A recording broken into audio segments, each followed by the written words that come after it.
You hear it constantly from the Vatican, calls for unity, dialogue, and peace. For peace on earth and reconciliation of all.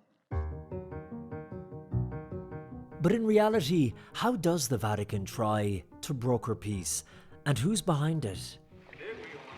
Well, one of the people is businessman-turned-peacemaker Pierre Louvrier.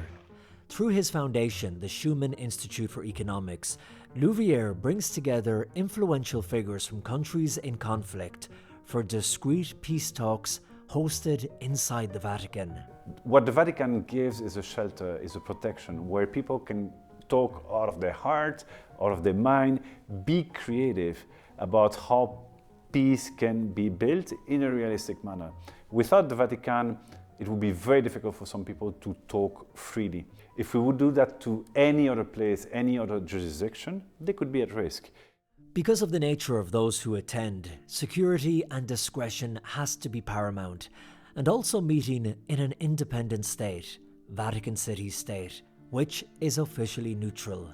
There are often people who are ex-government, ex-parliamentary, ex-military, or specialists. Right? We sometimes have very contrasted opinions then. Right? And we have two rules. We talk only about peace, so we don't talk about war, and no bad-mouthing of anyone, of any other person's country, or even of your own country. So today's conversation is about a very practical example on how cooperation, unity, peace unleashes prosperity for all. In a world where suspicion and quick action often drowns out dialogue, Pierre Louvrier believes peace still begins the same way it always has, finding common ground and talking face to face.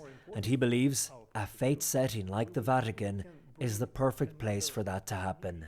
God loves us all with equal intensity. We believe, as Christians, that God, Jesus, died for everybody. God loves us all, and this is the space where people know they are loved and so can give the best of themselves and eventually shake hands to someone they would never be allowed to shake hands to, right? Understand that the most powerful tool God has given us for peace is right between our ears. This mind. And here. Yeah, and then in Rome, Colm Flynn for EWTN News Nightly.